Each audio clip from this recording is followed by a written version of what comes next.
Hello बच्चों, good morning. कैसे हो आप सब? एक बार फिर से आप सभी का स्वागत करते हैं अपने YouTube channel study with reading में। एक बार हमारी तरफ से आप सभी को प्यारा सा गुड मॉर्निंग। आज की तारीख है 14 मार्च 2024। आज के करंट अफेयर क्वेश्चन और ललन टॉप प्रश्नों में आप सभी का स्वागत है। यह current affair question Kumar Gaurav sir के करंट अफेयर से लिया गया है, जिसमें आप सभी को करंट अफेयर क्वेश्चन साथ में उसका व्याख्या और ललन टॉप प्रश्न दिया रहता है, जिसमें ललन टॉप प्रश्न में आप सभी से मैं प्रश्न करूंगा और आप सभी को उसका जवाब देना है। तो चलिए सॉल्व कर लेते हैं जल्दी जल्दी आज के अपने 14 मार्च के दैनिक समसामयिक सभी प्रतियोगी परीक्षाओं के लिए महत्वपूर्ण करंट अफेयर प्रश्न को, जिसका पहला प्रश्न है,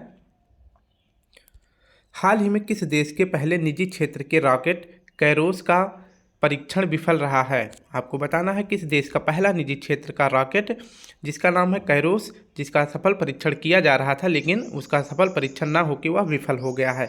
तो कैरोस जो है किस देश का निजी क्षेत्र का रॉकेट है? तो इसका सही जवाब हो जाएगा ऑप्शन बी, जापान का। इसके बारे में व्याख्या देख लेते हैं। कैरोस जो है यह जापान की स्पेस वन कंपनी का पहला निजी क्षेत्र का रॉकेट था। अभी हाल ही में इसका सफल परीक्षण किया जा रहा था लेकिन यह जो है विफल हो गया है। ठीक है, यानी कि यह ब्लास्ट कर गया है या फेल हो गया है मिशन। तो इसे आप याद रखेंगे। कैरोस जो है यह जापान की स्पेस वन कंपनी का पहला निजी क्षेत्र का रॉकेट था। ठीक है, जो कि विफल हो गया है।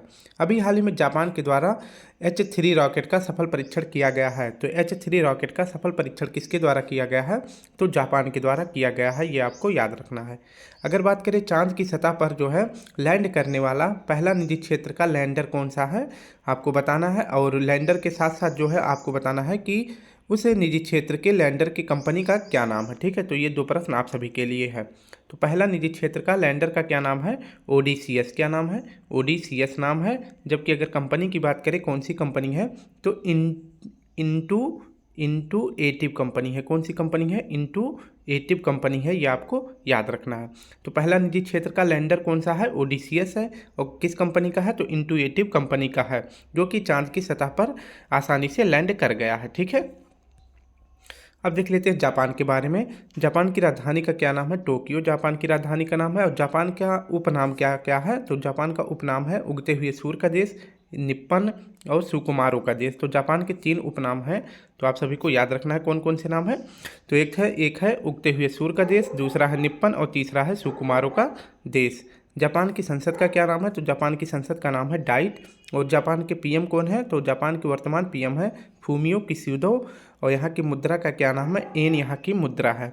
जापान में 4 मुख्य आइलैंड है, जिनके नाम है, कौन कौन से नाम है? तो होक्काइडो, होन्शु, क्यूशु, शिकोकू। तो जापान की जो राजधानी है टोक्यो, वो किस द्वीप पर है? होन्शु द्वीप पर है। और जापान का सबसे बड़ा यानी सबसे बिगेस्ट आइलैंड कौन सा है? तो वह भी होन्शु है। और इसी पर जो है जापान की राजधानी टोक्यो स्थित है। और ये आपको क्रम भी मिल जाएगा नॉर्थ से साउथ। ठीक है, नॉर्थ से साउथ, यानी सबसे पहले होक्काइडो, फिर होन्शु, फिर क्यूशु, इसके बाद लास्ट में शिकोकू। ऐसे आप क्रम से याद भी कर लेंगे। अब देखते हैं आप सभी के लिए एक प्रश्न है, MRIV तकनीकी का उपयोग करके हाल ही में किस मिसाइल का सफल परीक्षण किया गया है? तो MRI का प्रयोग करके भारत ने भी हाल ही में किस मिसाइल का सफल परीक्षण किया है? तो इसका सही जवाब हो जाएगा अग्नि 5 मिसाइल का जो है सफल परीक्षण किया गया है भारत के द्वारा। ठीक है, भारत की किस स्पेस कंपनी के द्वारा? तो DRDO के द्वारा जो है इसका सफल परीक्षण किया गया है। और इस मिसाइल का जो है अगर बात करें कि इसकी क्षमता कितनी है, तो 5000 किलोमीटर तक जो है 5000 किलोमीटर की रेंज तक जो ये आक्रमण कर सकती है। ठीक है, और अगर बात करें कि अग्नि 5 मिसाइल को जो है किस मिशन के तहत जो है अभी हाल ही में इसका सफल परीक्षण किया गया है, तो मिशन दिव्यास्त्र के तहत अग्नि 5 मिसाइल का जो है MRIV तकनीकी का प्रयोग करके इसका सफल परीक्षण किया गया है। अब नेक्स्ट प्रश्न देख लेते हैं। प्रश्न दूसरा है, सिपरी की रिपोर्ट के अनुसार वर्ष 2019 से लेकर 2023 के बीच दुनिया का शीर्ष हथियार आयातक कौन है? तो 2019 से लेकर 2023 के बीच दुनिया का शीर्ष आयातक देश कौन सा है? किस रिपोर्ट के अनुसार? तो सिपरी के अनुसार। तो इसका सही जवाब हो जाएगा 19 से लेकर 23 के बीच में सबसे ज़्यादा हथियारों को आयात करने वाला देश कौन सा है? तो अपना भारत है। इसके बारे में व्याख्या देख लेते हैं। तो व्याख्या है सिपरी की रिपोर्ट। सिपरी का फुल फॉर्म देख लेते हैं। तो Stockholm international peace and research institute, यह जो है सिपरी का फुल फॉर्म होता है। सिपरी के द्वारा जो है जैसे परमाणु हथियार, और आपका टैंक, इन सभी हथियारों से संबंधित जो है यह रिपोर्ट जारी करती है। ठीक है, तो इसकी रिपोर्ट आई है 2019 है, ये 29 लिख दिया गया है, इसके लिए क्षमा चाहेंगे। तो 2019 से लेकर 2023 तक जो है यह हथियार के आंकड़ों को जारी किया गया है। इसमें बताया गया है कि जो है सबसे ज़्यादा हथियारों का निर्यातक यानी अपने देश से बाहर कौन भेजता है, तो पहले नंबर पर हथियारों का निर्यात करता है अमेरिका, दूसरे नंबर पर है फ्रांस। लेकिन अपने देश में मंगाता कौन सबसे ज़्यादा है, यानी आयातक सबसे ज़्यादा कौन किया है 2019 से लेकर 2023 तक, तो सबसे ज़्यादा आयातक देश रहा है भारत, और दूसरे नंबर पर रहा है सऊदी अरब। निकालने में सबसे ज़्यादा यूएसए और फ्रांस है, और आयातक में इंडिया और सऊदी अरब है। अगर बात करें जो है भारत अपने सबसे ज़्यादा हथियार किस देश से मंगाता है, तो भारत अपना सबसे ज़्यादा हथियार जो है रूस से मंगाता है। पूरे विश्व का जो है 36% हथियार के अकेले ही रूस से भारत मंगाता है। कितना, तो पूरे विश्व से, जैसे कि अमेरिका से लेता है, फ्रांस से लेता है, जापान से भी लेता है, और जो है रूस से भी मंगाता है। तो इन सभी में सबसे ज़्यादा जो है 36% हथियार अकेले भारत जो है अपना किससे मंगाता है, किस देश से, रूस से मंगाता है। ये आपको याद रखना है। अब देख लेते हैं, आप सभी के लिए प्रश्न है, शेयर मार्केट में जो है भारत का स्थान कौन सा है। शेयर मार्केट की श्रेणी में देखा जाए तो भारत का कौन सा स्थान है, तो इसका सही जवाब हो जाएगा भारत का रैंक है 4। अगर बात करें कि ग्लोबल फायर पावर इंडेक्स में जो है भारत की रैंक कौन सी है, तो इसमें भी भारत की रैंक है 4। ग्लोबल फायर पावर इंडेक्स का मतलब होता है किस देश की आर्मी कितनी मजबूत है, तो सबसे ज़्यादा मजबूत है यूएसए की, दूसरे नंबर पर है रूस की, तीसरे नंबर पर है चीन की, और चौथे नंबर पर है अपने भारत की। ठीक है, तो ये आपको याद रखना है। अब प्रश्न देख लेते हैं, नाटो का नवीनतम देश कौन सा है। नाटो का नवीनतम देश कौन सा है, तो इसका सही जवाब हो जाएगा स्वीडन। कौन सा देश है नाटो का नवीनतम देश, तो स्वीडन है। अगर बात करें किस क्रम का है, तो स्वीडन जो है नाटो का 32वां देश बना है। और 31वां देश कौन सा था नाटो का, तो यह फिनलैंड था। कौन था, तो फिनलैंड था। ये भी आपको याद रखना है। प्रबल क्या है, प्रबल क्या है, तो प्रबल जो है यह कानपुर में बनी एक लंबी दूरी का रिवाल्वर है। क्या है, तो प्रबल एक रिवाल्वर है। किस प्रकार का है, तो यह लंबी दूरी का है, जो कि कानपुर में इसका निर्माण किया गया है। तीसरा प्रश्न देखते हैं, हाल ही में भारत की राष्ट्रपति द्रौपदी मुर्मू को किस देश के राष्ट्रीय दिवस समारोह का मुख्य अतिथि चुना गया है। तो हमारे देश की राष्ट्रपति द्रौपदी मुर्मू को किस देश का जो है मुख्य अतिथि बनाया गया है, तो इसका सही जवाब हो जाएगा ऑप्शन सी, मॉरिशस का। ठीक है, तो अभी हाल ही में जो है मॉरिशस में जो है गणतंत्र दिवस मनाया गया है 12 मार्च को, और वहाँ की मुख्य अतिथि बनी है हमारे देश की राष्ट्रपति यानी प्रेसिडेंट कौन बनी है, द्रौपदी मुर्मू जी बनी है। इसके बारे में व्याख्या देख लेते हैं। तो द्रौपदी मुर्मू जी अभी जो है हाल ही में मॉरिशस गई हैं, और मॉरिशस का जो है 12 मार्च को राष्ट्रीय दिवस मनाया जाता है। तो इस प्रकार से मॉरिशस देश की मुख्य अतिथि कौन बनी है, तो हमारे देश की प्रेसिडेंट द्रौपदी मुर्मू जी बनी है। ये आपको याद रखना है, क्योंकि 12 मार्च को ही मॉरिशस में 2 दिवस जो है मनाया जाता है, 2 जो है घटनाएं मनाई जाती हैं। एक तो मनाया जाता है 12 मार्च 1968 को जो है इंग्लैंड से आज़ाद हुआ था मॉरिशस। इसके बाद 12 मार्च 1999 को ही मॉरिशस जो है गणतंत्र देश बना था। तो 12 मार्च को ही जो है अपना राष्ट्रीय दिवस मनाता है मॉरिशस, और इस बार जो है 12 मार्च को हमारी देश की प्रेसिडेंट जो है द्रौपदी मुर्मू मॉरिशस देश की मुख्य अतिथि बनी है। तो ये आपको याद रखना है। अगर बात करें कि मॉरिशस देश के प्राइम मिनिस्टर कौन है, तो प्रविंद कुमार जगन्नाथ जी हैं, और यहाँ के जो है प्रेसिडेंट कौन है, तो पृथ्वीराज जी हैं। ये आपको याद रखना है। द्रौपदी मुर्मू के साथ जो है भारत के 2 महत्वपूर्ण जहाज़े गए हैं, इनको भी आपको याद रखना है कि मॉरिशस देश में प्रेसिडेंट के साथ कौन से 2 जहाज गए हैं, उनका कौन कौन सा नाम है। तो एक है INS तीर और INS सारथी, तो ये दोनों जहाज को भी साथ में याद रख लेना है। अब देख लेते हैं मालदीव की राजधानी। ऑप्शन में जो 4 ऑप्शन दिए गए थे उनकी राजधानियों के बारे में पढ़ लेते हैं। तो मालदीव की राजधानी का क्या नाम है, माले है। श्रीलंका की राजधानी का नाम है श्री जयवर्धनेपुरे कोट्टे है। मॉरिशस की राजधानी है पोर्ट लुइस, और सेशल्स की राजधानी है विक्टोरिया। ये भी आपको याद रख लेना है। चौथा प्रश्न देख लेते हैं, ऊर्जा पर्यावरण और जल परिषद की रिपोर्ट के अनुसार उपचारित अपशिष्ट जल प्रबंधन के क्षेत्र में अग्रणी राज्य कौन सा है। यानी जो कचरा या फिर जो अपशिष्ट जल निकलता है उसके प्रबंधन के लिए अग्रणी राज्य कौन सा है, तो इसका सही जवाब हो जाएगा ऑप्शन ए, हरियाणा है। अब इसके बारे में व्याख्या देख लेते हैं। CEEW यानी कि council of energy, environment and water. इसका हिंदी मतलब होता है ऊर्जा, पर्यावरण और जल परिषद। इसकी जो है रिपोर्ट के अनुसार अपशिष्ट जल प्रबंधन रिपोर्ट जारी किया गया है। इसमें जो है यह बताया गया है कि कौन सा राज्य जो है जल प्रबंधन, अपशिष्ट जल प्रबंधन के मामले में देश में पहला स्थान है। तो टॉप में देखा जाए तो पहले नंबर पर हरियाणा है, दूसरे नंबर पर कर्नाटक, तीसरे नंबर पर पंजाब और चौथे नंबर पर राजस्थान है। अगर बॉटम में देखा जाए यानी कि सबसे निचला स्थान किसका है अपशिष्ट जल प्रबंधन में, तो छत्तीसगढ़ का है। ठीक है, तो पहला किसका है, टॉप पर है हरियाणा और बॉटम पर है छत्तीसगढ़। ये आपको याद रखना है। ठीक है, अब नेक्स्ट देख लेते हैं। प्रश्न है आप सभी के लिए, हड़प्पा सभ्यता का संग्रहालय कहाँ पर है? हड़प्पा सभ्यता का संग्रहालय कहाँ पर है? तो इसका सही जवाब हो जाएगा राखीगढ़ में है। कहाँ पे है? राखीगढ़ ही हरियाणा में है। ये आपको याद रखना है। शुद्ध शून्य कार्बन उत्सर्जन का लक्ष्य क्या रखा गया है? तो भारत के द्वारा क्या रखा गया है आप सभी को बताना है। Net zero commission, net zero carbon उत्सर्जन। ठीक है, एनर्जी, इसको आपको बताना है कि शुद्ध शून्य कार्बन उत्सर्जन का जो है लक्ष्य कब तक रखा गया है। तो इसका सही जवाब हो जाएगा 2070 तक रखा गया है लक्ष्य। ठीक है, इसके बाद देखते हैं स्वच्छता सर्वेक्षण में कौन सा शहर शीर्ष स्थान पर है?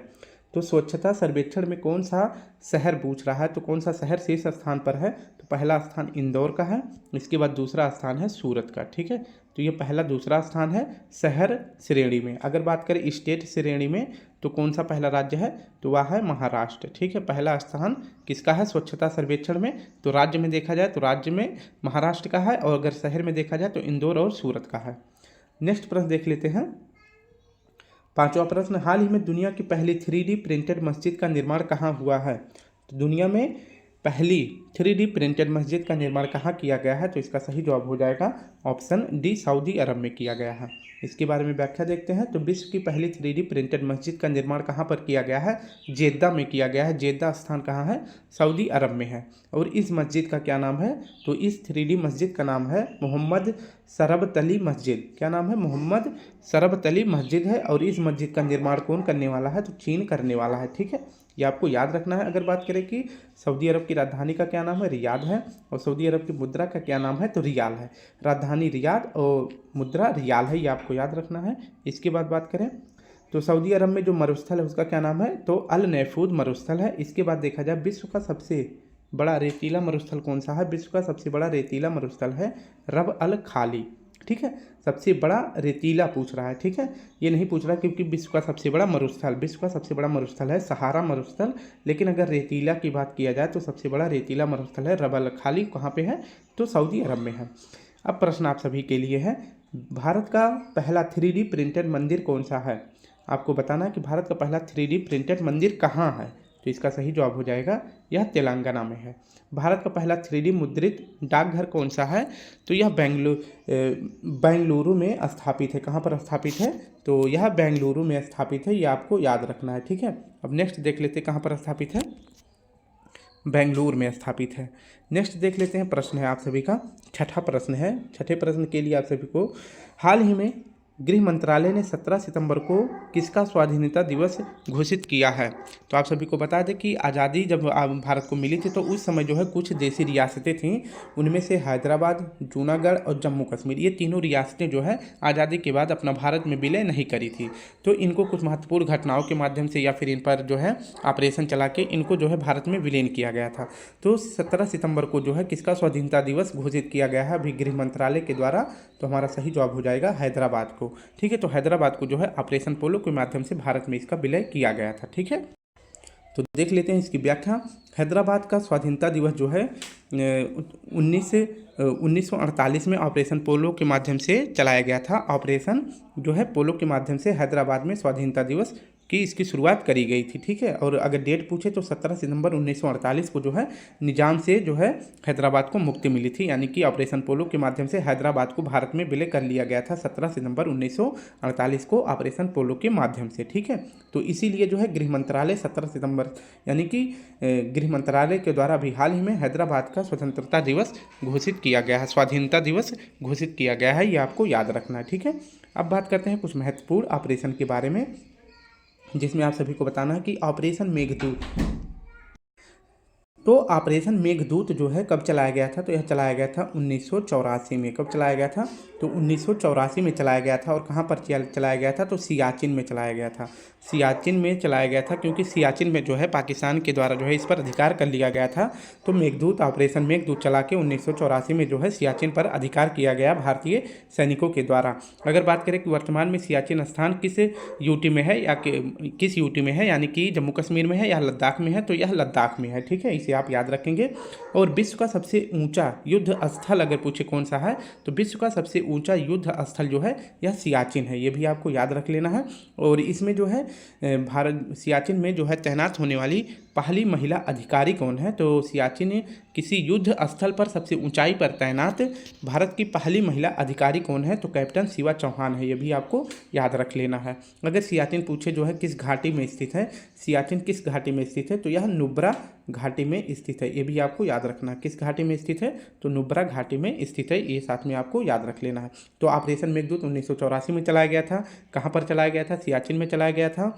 और सियाचिन जो है किस यूटी में स्थित है, तो लद्दाख में स्थित है। और किस घाटी में स्थित है, तो नुब्रा घाटी में स्थित है। सियाचिन में तैनात पहली महिला अधिकारी कौन है, तो कैप्टन शिवा चौहान है। ठीक है, अब देख लेते हैं ऑपरेशन पवन कब चलाया गया था। तो ऑपरेशन पवन चलाया गया था 1987 में चलाया गया था। ठीक है, और कहाँ पर चलाया गया था, तो यह श्रीलंका में चलाया गया था। श्रीलंका में चलाया गया था। श्रीलंका में एक समुदाय था जिसका नाम था लिट्टे। ठीक है, तो लिट्टे को समाप्त करने के लिए भारतीय सैनिकों के द्वारा 1987 में ऑपरेशन पवन चलाया गया था। लेकिन इसमें जो है लिट्टे के बारे में, यानी कि जो लिट्टे समुदाय था श्रीलंका का, उसके बारे में अधिक जानकारी न होने के कारण इसमें भारतीय सैनिकों को बहुत ज़्यादा नुकसान हुआ था। यानी कि भारतीय सैनिकों की ज़्यादातर इसमें मृत्यु हो गई थी। तो इसलिए जो है इस ऑपरेशन को रोक दिया गया था। और उस समय पीएम कौन थे, तो राजीव गांधी जी थे। ठीक है, पीएम कौन थे, तो उस समय राजीव गांधी जी थे।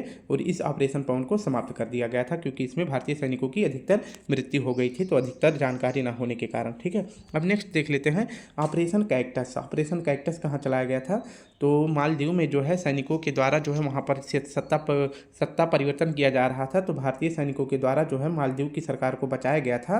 तो आपको याद रखना है कि ऑपरेशन कैक्टस कहाँ चलाया गया था, तो मालदीव में चलाया गया था। ठीक है, और अभी ये हमको आग दिखा रहा था, इसके बाद प्राइम मिनिस्टर मोदी जी ने इनका मोए मोए कर दिया। अब देख लेते हैं अपने 7वें प्रश्न को। हमारा 7वां प्रश्न है, हाल ही में राष्ट्रीय कार्यक्रम Khelo India rising talent identification programme Kirti का शुभारंभ कहाँ हुआ है, तो कीर्ति का शुभारंभ किया गया है चंडीगढ़ में। कीर्ति का शुभारंभ कहाँ किया गया है, तो चंडीगढ़ में किया गया है। इसके बारे में व्याख्या देखते हैं। तो कीर्ति क्या है, तो कीर्ति एक राष्ट्रीय कार्यक्रम है।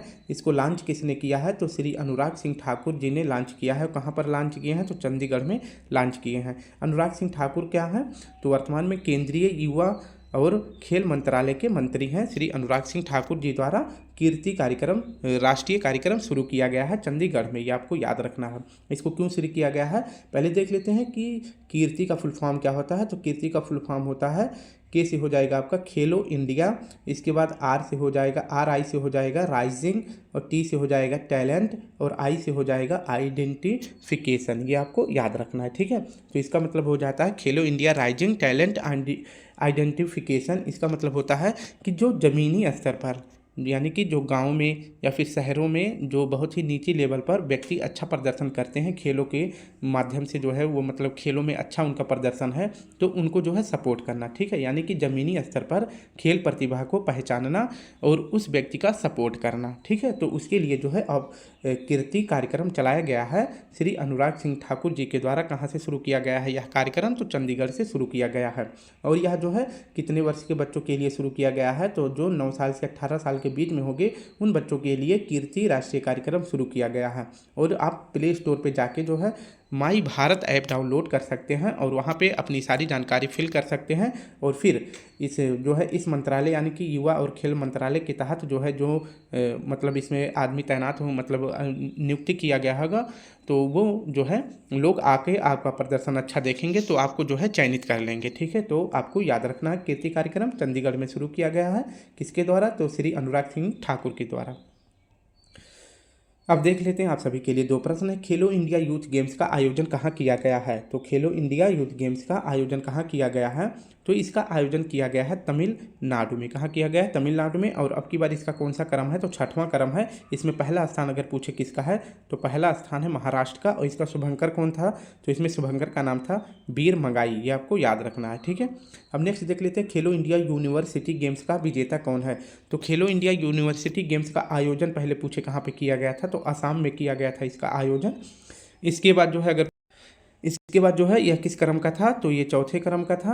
और इसमें पहला स्थान किस यूनिवर्सिटी को मिला है, तो चंडीगढ़ यूनिवर्सिटी को पहला स्थान मिला है, ठीक है। और इसके शुभंकर का क्या नाम था, तो इसके शुभंकर का नाम था अष्टलक्ष्मी। अष्टलक्ष्मी जो है इसमें शुभंकर का नाम था, ठीक है। तो आपको याद रखना है।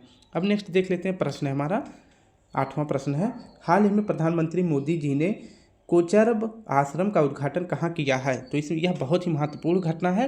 और कोचरब आश्रम के बारे में इसका मतलब मैं आपको इतिहास से लेकर और आधुनिक युग में यानी कि जब तक मोदी जी इसका उद्घाटन की हैं इन सभी घटनाओं के बारे में बताने वाला हूँ, ठीक है। तो देखते हैं कि प्रधानमंत्री मोदी जी द्वारा कोचरब आश्रम का उद्घाटन कहाँ किया गया है। तो कोचरब स्थान है गुजरात में। तो इसका शुभारंभ किया गया है गुजरात में, ठीक है। तो इसके बारे में संपूर्ण जानकारी देख लेते हैं। तो पीएम मोदी जी द्वारा भी हाल ही में ये जो है साबरमती आश्रम गए थे और यहाँ पे जो है इन्होंने यानी कि 12 मार्च को कोचरब आश्रम का उद्घाटन किया था, ठीक है। और अगर बात करें कि कोचरब आश्रम का उद्घाटन किस योजना के अंतर्गत किया जा रहा है, तो अगर कोई भी आश्रम अगर पीएम मोदी जी द्वारा या फिर किसी अन्य मंत्रियों के द्वारा पूरे भारत में कहीं भी खोला जाएगा तो किस योजना के तहत उसको मतलब उसका उद्घाटन किया जाएगा, तो आश्रम भूमि वंदना के तहत जो है किसी भी आश्रम का जो है उद्घाटन किया जाएगा। तो आपको याद रखना किस योजना के तहत कोचरब आश्रम का उद्घाटन किया गया है, तो आश्रम भूमि वंदना के तहत, ठीक है। और कब किया गया था, तो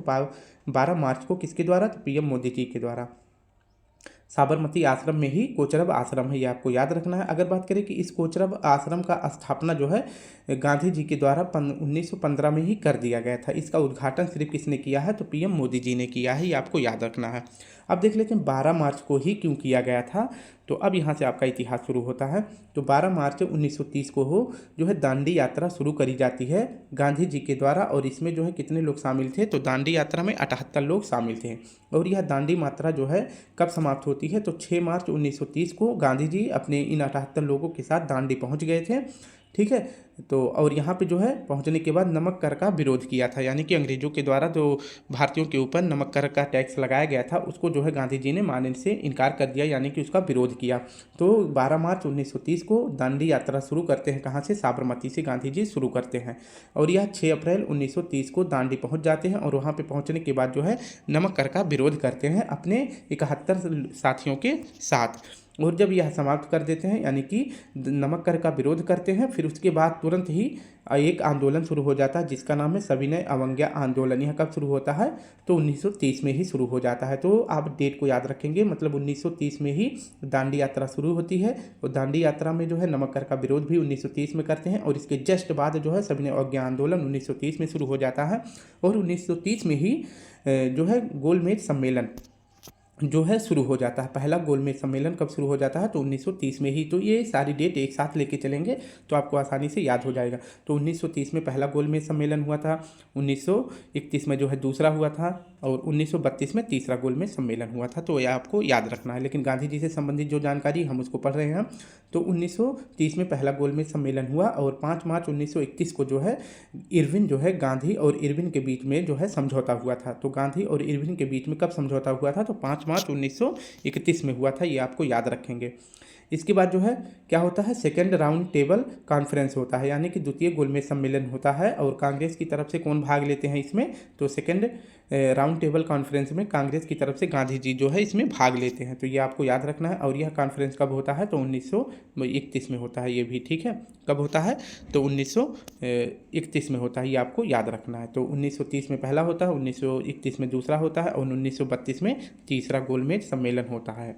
तो यह आज का हमारा प्रश्न है। तो आपको याद रखना है कोचरब आश्रम का उद्घाटन पीएम मोदी जी के द्वारा किया गया था, जबकि इसकी स्थापना गांधी जी ने पहले ही कर दी थी, ठीक है। तो किसने कर दी थी, तो गांधी जी ने, ये आपको याद रखना है। नेक्स्ट प्रश्न देख लेते हैं। प्रश्न है 9वां और आज का सेकेंड लास्ट है। हाल ही में भारत के पहले फ्यूचर लैब से केंद्र का उद्घाटन कहाँ हुआ है। फ्यूचर लैब से केंद्र का उद्घाटन कहाँ हुआ है, ये आप सभी को बताना है। तो देख लेते हैं। इसका सही जवाब हो जाएगा ऑप्शन बी, तिरुवनंतपुरम में। इसके बारे में व्याख्या देखते हैं। फ्यूचर लैब्स केंद्र का उद्घाटन जो है, फ्यूचर लैब्स केंद्र यह जो है इसका शुरुआत जो है भारत में पहली बार हो रहा है। और कहाँ पे हो रहा है? तिरुवनंतपुरम केरल में इसका पहली बार शुभारंभ किया जा रहा है। और कहाँ पर? केरल में। अगर स्पेशली जगह पूछा जाए तो सीडैक संस्था में, यानी सीडैक संस्था में जो है भारत का पहला फ्यूचर लैब्स केंद्र स्थापित किया गया है। और सीडैक संस्था कहाँ पर स्थापित है? तो तिरुवनंतपुरम केरल में स्थापित है। सीडैक की फुल फॉर्म की बात करें तो centre of development for advance computing, तो इसका यह फुल फॉर्म होता है। यानी कि जो भी भारत में एडवांस टेक्नोलॉजी के जो बनते हैं, कंप्यूटर बनते हैं, वो कहाँ पर बनाए जाते हैं? तो वो सीडैक में बनाए जाते हैं। तो ये आपको याद रखना है, ठीक है। और इस सीडैक में, यानी कि इस फ्यूचर लैब्स में किसका निर्माण किया जाएगा? तो सेमीकंडक्टर चिप का निर्माण किया जाएगा, ठीक है। सेमीकंडक्टर चिप के अगर उत्पादन की बात किया जाए तो सबसे ज़्यादा अब कहाँ पर बनते हैं? चीन में बनता है। एक समय था चीन जो है सेमीकंडक्टर चिप चाइना से, यूएसए से इतनी बड़ी मात्रा में खरीद लिया। फिर इसके बाद जो है अमेरिका ने बैन कर दिया चीन को, और पूरे विश्व में भी सबसे आह्वान किया है कि चीन को कोई भी सेमीकंडक्टर चिप नहीं देगा, क्योंकि उसको जो है हथियारों में भी यूज किया जाता है। तो इस प्रकार से जो है चीन खुद से विश्व में सबसे ज़्यादा अब सेमीकंडक्टर चिप का प्रयोग मतलब निर्माण करने लगा है। और भारत में इस प्रकार की चिप पहली बार बनाई जाएगी कहाँ पर? तो यह बनाया जाएगा तिरुवनंतपुरम केरल में। और सीडैक जो है, यानी कि centre for development for advance computing में जो है संस्था में जो है सेमीकंडक्टर चिप का निर्माण किया जाएगा, जो यह कि भारत का पहला है। ये आपको याद रखना है। एक और करंट अफेयर क्वेश्चन है, आपको याद रखना है। वायुमंडलीय अनुसंधान परीक्षण केंद्र की स्थापना कहाँ हुई है? तो वायुमंडलीय अनुसंधान परीक्षण केंद्र की स्थापना हुई है मध्य प्रदेश में। अगर बात करें किस जिले में? तो सीहोर जिले में। सीहोर जिले के अंतर्गत अगर पूछे तो सिलखेड़ा स्थान पर वायुमंडलीय अनुसंधान परीक्षण केंद्र की स्थापना की गई है। ये भी आपको याद रख लेना है। आप सभी के लिए प्रश्न है, विक्रम साराभाई स्पेस सेंटर कहाँ पर है? विक्रम साराभाई स्पेस सेंटर कहाँ पे है? तो यह भी तिरुवनंतपुरम में है। तिरुवनंतपुरम केरल में है, ठीक है। अगर बात करें कि सिनकोटा दर्रा कहाँ पर है? सिनकोटा दर्रा कहाँ पर है? तो यह पश्चिमी घाट में है। पश्चिमी घाट में है। अगर पूछे यह किसको जोड़ता है? तो सिनकोटा दर्रा किसे जोड़ता है? तो यह तिरुवनंतपुरम को मदुरै से जोड़ता है। तिरुवनंतपुरम को किससे जोड़ता है? मदुरै से जोड़ता है, ठीक है। अगर अब बात करें कि जो है जो पश्चिमी घाट पर कौन कौन से दर्रे स्थित है, तो आप सभी को एक क्रम में याद कर लेना। पहले तो आ जाएगा आपका भोर घाट, ठीक है। कौन सा? भोर घाट। फिर इसके बाद आपका आ जाएगा थाल घाट, ठीक है। थाल घाट, थाल घाट के बाद पाल घाट, पाल घाट के बाद आपका आ जाएगा सिनकोटा, ठीक है। तो सिनकोटा आ जाएगा। तो इसका पहला पहला अक्षर याद कर लेंगे, BTPC, BTPC। तो ऐसे याद करेंगे। ये जो है अभी आरओ वाले पेपर में भी पूछा गया था। तो BTPC ऐसे याद कर लेंगे तो आपको ये आपका नॉर्थ से साउथ क्रम में याद हो जाएगा, जो कि पश्चिमी घाट पर स्थित दर्रे हैं। नेक्स्ट देख लेते हैं, प्रश्न है थयम, कुडियाट्टम, कथकली, मोहिनी अट्टम कहाँ के नृत्य हैं? तो आप सभी को बताना है ये सभी नृत्य कहाँ के हैं। तो ये सभी नृत्य हैं केरल के, ठीक है। भारत में थोरियम कहाँ पाया जाता है? भारत में थोरियम कहाँ पाया जाता है? तो भारत में सबसे ज़्यादा थोरियम किस मृदा में पाया जाता है? तो मोनोजाइट मृदा में पाया जाता है। मोनोजाइट मृदा में पाया जाता है। और यह मृदा कहाँ पाई जाती है? केरल में पाया जाता है, ठीक है। सबसे ज़्यादा मोनोजाइट मृदा केरल में पाया जाता है। तो भारत में थोरियम कहाँ पाया जाता है? केरल में पाया जाता है। मृदा पूछे तो मोनोजाइट मृदा। तो स्टूडेंट इस प्रकार से हमने अपने 10 क्वेश्चन और साथ में ललन टॉप, अच्छा लास्ट है अभी ध्यान नहीं दिया था, सॉरी। हाल ही में गोरसम कोरा महोत्सव का आयोजन कहाँ हुआ है? हाल ही में गोरसम कोरा महोत्सव का आयोजन कहाँ पे हुआ है? तो इसका सही जवाब हो जाएगा ऑप्शन ए, अरुणाचल प्रदेश में। इसकी व्याख्या देख लेते हैं। तो गोरसम कोरा महोत्सव कहाँ पर आयोजित किया गया है? अरुणाचल प्रदेश में किया गया है।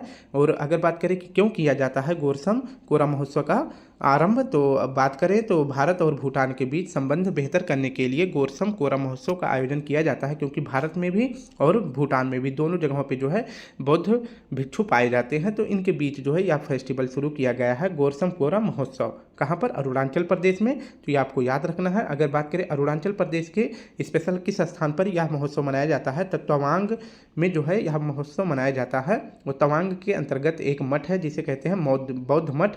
तो इन्हीं मठों के द्वारा जो है गोरसम कोरा महोत्सव का आयोजन किया जाता है, ठीक है।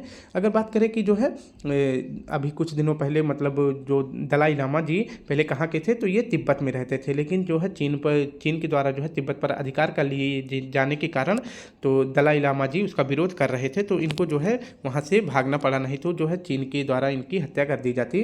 तो इसलिए जो है ये यहाँ से भाग कर जो है सबसे पहले कहाँ पर आए थे, तो ये भाग कर आए थे जेमिथांग घाटी में, जो कि तवांग घाटी के अंतर्गत, तवांग के अंतर्गत एक घाटी है। जेमिथांग घाटी कहाँ पर है, तो यह तवांग में है, जो कि अरुणाचल प्रदेश में है। तो वहाँ से दलाई लामा जी 1959 को भाग आए थे, ठीक है, 1959 को भाग आए थे और आकर जो है तवांग घाटी में, तवांग में जो है शरण ली थी। और फिलहाल अभी ये कहाँ पे हैं, तो दलाई लामा जी वर्तमान में धर्मशाला हिमाचल प्रदेश में है, बहुत ही बुजुर्ग हो गए हैं, ठीक है। अब देख लेते हैं चापचारकूट। चापचारकूट यह कहाँ पर सेलिब्रेट किया जाता है, आप सभी को बताना है। तो चापचारकूट मनाया जाता है मिजोरम में, ठीक है। कहाँ मनाया जाता है, तो मिजोरम में मनाया जाता है। इसे जो है चिरऊ डांस भी कहते हैं। क्या कहते हैं, इसे चिरऊ डांस भी कहते हैं और इसके साथ साथ बम्बू डांस भी कहते हैं, ठीक है। तो बम्बू फेस्टिवल या फिर चिरऊ डांस ये, और साथ साथ में चापचारकूट, तो ये तीनों एक ही जगह पे सेलिब्रेट किया जाता है। कहाँ पर, मिजोरम में किया जाता है।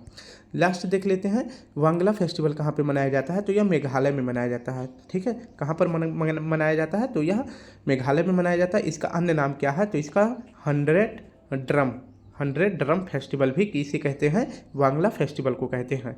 इसके बाद होजागिरी फेस्टिवल कहाँ मनाया जाता है, तो होजागिरी फेस्टिवल मनाया जाता है त्रिपुरा में। हॉर्नबिल फेस्टिवल कहाँ मनाया जाता है, तो यह नागालैंड में मनाया जाता है। और यह कब शुरू होता है, तो 1 दिसंबर को शुरू होता है और यह कितने दिन चलता है, तो 10 दिन चलने वाला यह फेस्टिवल है। तो हॉर्नबिल फेस्टिवल नागालैंड में 1 दिसंबर को शुरू होता है और 10 दिन तक लगातार चलता है। तो स्टूडेंट, इस प्रकार से हम अपने लल्लन टॉप प्रश्न और करंट अफेयर क्वेश्चन के साथ साथ उसका व्याख्या भी देख लिया। अगर वीडियो अच्छी लगे तो लाइक शेयर कमेंट जरूर करें। कल फिर मिलते हैं, तब तक के लिए आप सभी के साथ प्यारा सा जय हिंद जय भारत।